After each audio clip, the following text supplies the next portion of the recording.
Welcome to another LinkedIn Live with myself, Garth Sharif. I'm glad you could be here on this Monday afternoon, not my regular time slot, mainly because it's still pretty busy for me for webinars and can't find. Just want to just check the sound on LinkedIn Live just to make sure everything's going well. Just trying to find my regular 9 o'clock slot on Tuesday has been difficult, so I'm just putting them in when I can, just to connect on LinkedIn Live and say hi, and also bring some developments, some updates in terms of the main area I've been speaking about for the last a little bit of time, which is artificial intelligence, generative AI, and what's happening in terms of development. And it just daily stuff that's going on, and a lot of it's just still around trying to understanding where this is all going, and it's happening with such rapid pace in terms of we talked a week or so ago about the lawyer who used ChatGPT to research cases that he thought was going to be pulled from LexisNexis through ChatGPT to use them in a trial case as precedent. And unfortunately, the ChatGPT hallucinated. Those cases that were in his legal brief were not real, and it was discovered, and very embarrassing for him and professionally probably detrimental to him, but a learning lesson for us. But it's not just about how we're using AI for professional reasons or personal reasons. It's just the broader impact right now. Because generative AI software, not just ChatGPT, but there's just anything. Grammarly is able to write emails to fit a certain audience. Marketing, generative AI, copy. There's just so many things. Project management. There's so many things now you can just potentially just give a query to and get real results. Now, it's still some work that you might have to do around what those results mean in terms of how to implement whatever the generative AI software is giving to you. And also, we talked about the key for professional judgment, but it comes back really in terms of the challenges to this type of AI, this generative AI, this swath, this taking huge swaths of data to generate its output, and obviously some extremely innovative and complex programming behind it. But it's the data source that's getting the most scrutiny. And I had the pleasure of hosting the an ethics symposium for CPA Ontario, and one of the speakers was talking about, Brittany Kaiser was talking about Cambridge Analytica, and that her involvement. She was a whistleblower for Cambridge Analytica, and that was a case of where individuals' personal information, personal identifiable information, was used by Cambridge Analytica for purposes that the original owners, and you have to think yourself as owners of data, wasn't intending. And this was Facebook and other social media companies, but mainly Facebook, packaging data and being pretty loose with how information was being passed along to third parties. And it opened up the doors for a lot of conversation about where is the source information coming from to be able to do data analysis, deep learning, machine learning, generative AI. And that's really at the heart of AI regulation. AI regulation is not necessarily to curtail AI development and innovation and generative AI development, because it's almost, I tried to do this metaphor last week. The horses have left the barn doors are open, can't be closed. I am really not doing a good job with that particular cliche, but the horses are running out of the stable. It's going to be hard to corral them. I really am I wish I remembered the better phrasing of that. But the question is, can we build a perimeter for the horses, even though they're out of the barn doors, so they don't just go anywhere? Like, we just need a bigger perimeter, if that continues in terms of my metaphor. And that's what the EU has passed. So the EU, and I'll just give you one of my sources that's passed this, or in the first stages of passing a law towards regulating AI. And what does this mean in terms of regulating AI? If you take a look at the European Union, not surprisingly, is the first mover on this because they had the GDPR, General Data Protection Regulation. They were one of the first movers on privacy, something very important to the EU, and really ensuring that when people interact with websites and software and apps, that they are shown exactly how that information is being used, and there's consent, and they follow the sort of the 10 guiding principles of data privacy in Europe. And here in Canada and the United States, we're getting a little bit quicker to understand that data privacy and our information is those who give data to maybe other sources, sometimes knowingly, sometimes unknowingly, need to be protected by regulation. So we have burgeoning and increasing privacy laws in Canada and the United States. But just like privacy laws in the United States and Canada are lagging a little bit behind EU, and there's complexity behind why that is. The EU has moved forward with a law to regulate AI, and there's complexity around this because there's a fine balance between regulating AI and also making sure that it does have room to become innovative, and the regulation isn't necessarily cutting off the creativity and the potential uses for it. But one of the biggest things that the regulation is trying to do is to say, where are you getting the data? How are you supervised? Like, so the machine learning, going to deep learning, going to generative AI, they have to learn. So you have to create an environment, a supervised environment for it to learn. Then you can deploy the software and it continues to learn along the way. But that initial stage of learning, where is that source data coming from? And do you have the rights to that source data, this information that is used sort of as a information farm? Another metaphor is that there's a large information farm that is used to um, is really where the programming takes the crops from to be able to do something with the particular generative AI software it's developing. And the big question, and this makes sense for Europe because this is something that's very important to the EU with privacy, where is that information coming from? Do you have the rights to that information that you're using to create your supervised generative AI platform? And if you don't, you can't be using that data. It's around the underlying data. There are other components of it. The article goes on to say EU has taken a risk-based approach to this. So I understand that as an auditor, a risk-based approach is just looking at where the risk exposures are to AI if it's unregulated. There's always going to be some risk in the end user use of AI, just like that lawyer who didn't necessarily do the next step of just validating whether the cases that ChatGPT brought to his legal brief were actually real. And so I don't think that the regulations necessarily always going to do that piece, like to protect the end user to that extent. But they're going to try to do it as much as they can, but especially around where the information is coming from, the source information, who has the rights to it.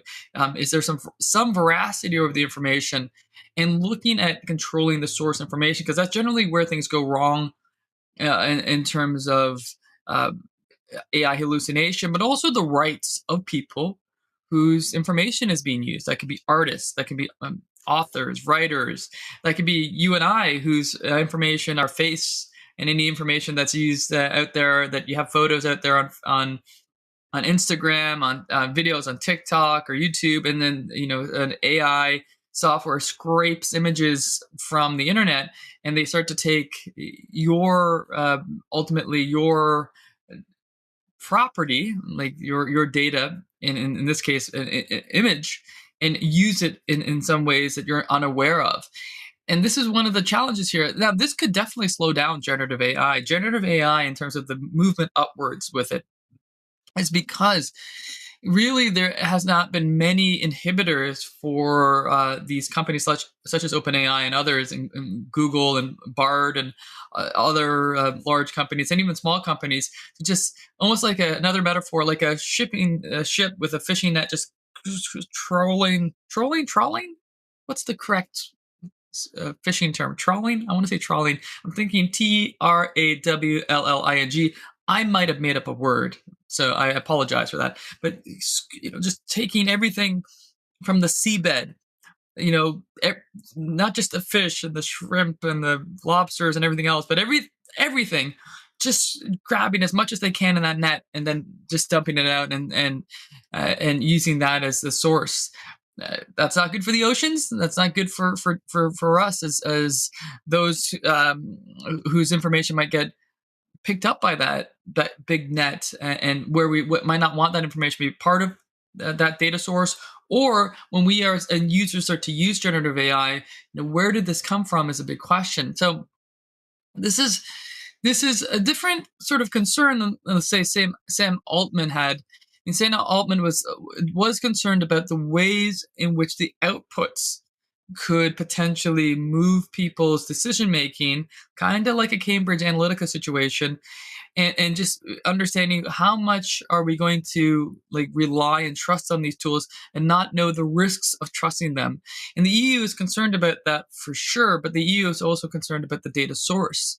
And so that's important to think about. And this, again, what does it mean for us right now? It just means I would keep in touch with this, because this is so quick in terms of how we see more and more generative AI platforms developing around different areas. And it's just because the information is not really locked down, right? And there's that balance between, if we start to say the information that you use for your startup companies to generate to develop a generative AI platform, you have to like show me the licenses for all these software, or sorry, for all the information, where you got this. Do they have rights? Is there royalties to be paid out? I mean, this goes for music, this goes for arts, this goes for legal briefings, for LexisNexis, for example. Um, for anything, for example, you think about databases. Database, like if you think about the legal case, LexisNexis, you have to be a member to get access to that database. If somehow ChatGPT is able to find together, like script together LexisNexis information without having actual access to LexisNexis, is that some sort of violation of how it's used? Now, of course, it hallucinated, didn't actually provide a LexisNexis precedent, but I just like saying LexisNexis. I'm saying it quite a bit. It's just a cool. I wish we had more names like that in the CPA world. I wish our database was called LexisNexis. But yeah, some interesting spaces for this. So we should take a look and keep a look at what the EU is doing. Once the EU does something, they're probably, compared to Canada and the US, are definitely more, let's say, stringent on their regulations. Just different market, even though there's still Western capital markets, but just different things that they're thinking about. I think they look at information and data privacy and protecting information a little bit at a higher sort of thing to do. Like, we got to get on this right now than in Canada and the US, even though both countries find this extremely important to deal with. It just, the expediency of the EU around these matters is much higher than Canada and the US. But we generally follow at some point Canada and the United States with California privacy laws, which I've talked to with Janelle Ambrose. We have an on-demand course on privacy, and we have a US one that will soon be available, but a Canadian one as well that deals with Canadian privacy laws. They tend to follow. But now we're hearing for the first time regulations around AI. And it's not just generative AI, it's just any AI software that needs big data as its source. So yeah, it's just a really, really interesting time for that. So I just wanted to bring that to your attention. We should take a look, because I think had we looked a little bit at the GDPR, the General Data Protection Regulation that has been enacted in Europe for a number of years, all of the questions around privacy would be a little bit more primed for, because they went through it first. These questions on privacy and source information and data rights, they it's not that they've solved that issue. It's not that there's no data privacy issues and things they still need to tackle, but they've just been a little bit more proactive. So sometimes we can look over across the pond and see what's happening as sort of an indicator of what might happen here in North America, specifically Canada and the United States. The other update on artificial intelligence, and again, this is going to be happening more and more, is Paul McCartney, first on social media, um, basically has potentially completed a song that himself and John Lennon and the rest of the Beatles uh, had agreed wasn't enough to be a Beatles song, because they believed they had a democratic way of going through their song process and saying, yes, this is going to make an album. Yes, this is not. And I believe this song was written by John Lennon, and it didn't make the cut. So it's a sort of this recorded demo which I believe Yoko Ono had, that is in the possession of Paul McCartney, that may be coming out as a completed track. with John Lennon's voice, which he had recorded it before. The song is recorded with John Lennon's voice, but they might have had to do some artificial intelligence work around it to get it to be to a place where they can release a song. And Paul McCartney basically thanked artificial intelligence for putting this together, which made people think, did they just recreate John Lennon's voice using AI technology? And then everyone was quite upset. Now, it's interesting to me that there's a lot of like, and John and Paul McCartney has had to clarify to some degree that um, it's John Lennon's voice. They used it around some editing process, and he was unspecific in how the AI was used, but it felt like he was trying to say we did not. John Lennon's voice is not coming through an AI software. That's what I got. But it's interesting how many people were up in arms about that because there's a authenticity. There's especially with John Lennon, an iconic songwriter, someone who there's a lot of sort of deep feelings towards, and especially given his being, his political who he was at the time. I don't think we can all kind of extrapolate that he might not appreciate this. There's a lot of feeling of angst around this. This is what happened, and Paul McCartney is going to have to do some work here to just help us feel like they're not recreating John Lennon's voice, because that gets us into a place of, are we going to start seeing individuals that have passed away, actors, where it's not really them, it's artificial intelligence that's driving the art. And this is something that's part of the Writers Guild strike. Are we seeing the creative arts being threatened by artificial intelligence? And because it's using the work of existing writers, right? It's not like it's creating inspiration and originality and being like these amazing artists. Artificial intelligence and generative AI have a lot of benefits, but it's still not strong AI. It's still not thinking for itself. It has to use pre-existing information. And so, for me, as someone who worked in the acting world for a little while, I have a great respect for artists and their creativity, the writing process, actors, directors, producers. That you'd want there to be an integrity around how we use artificial intelligence around the creative space. And this has brought some attention to it because everyone got very upset that John Lennon's voice might have been reproduced. But when we talk about where some of this digital art is coming from that we see on Dali and other places, without attribution, it's being picked up by taking little bits and pieces from other artists and their pre-existing work, and not necessarily giving royalties or attributions back to that. And that's the challenge here. There's a balancing act between artificial intelligence and generative AI providing really amazing outputs, really amazing tools. But where is it getting that information from to put into its programming and redeploy it?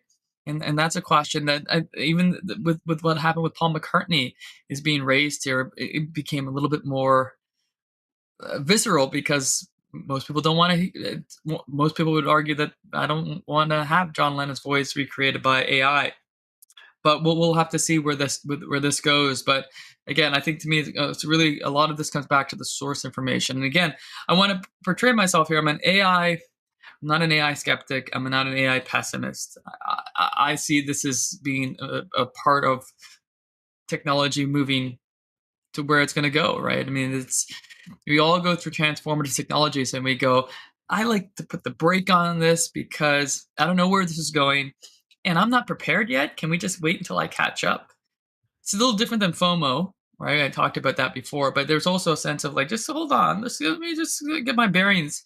And technology doesn't do that.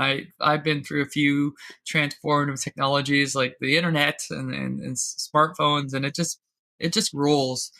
And we just got to understand the risks, rewards of it, and just do the best to mitigate risks. I think that's the way the EU is looking at it. And I think that's the best way to do it.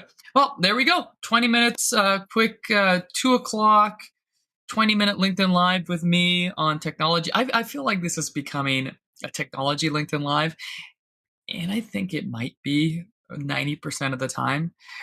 Maybe when the NBA season starts, I might go a little bit more into the Toronto Raptors and give unnecessary commentary on the Toronto Raptors, even though there's a lot of great commentators out there already doing things on YouTube and podcasts. So just a little bit, but I think technology is the way we're going to go for a lot of these LinkedIn Lives. With that being said, I'd like to thank everybody who was watching. If you have any comments, please let me know. I do check the comments after I close the LinkedIn Live, so please let me know if you have any questions, topic for a next LinkedIn Live, anything you want to say. Let me know. I appreciate that. And until the next time, which will be at some point more consistent, I don't know when the next time will be. I'm going to find a slot. You'll see it on LinkedIn Live, or sorry, LinkedIn as an event. But I'll be doing one at least hopefully next week, and then get back to regular schedule after that. Thanks everybody for watching.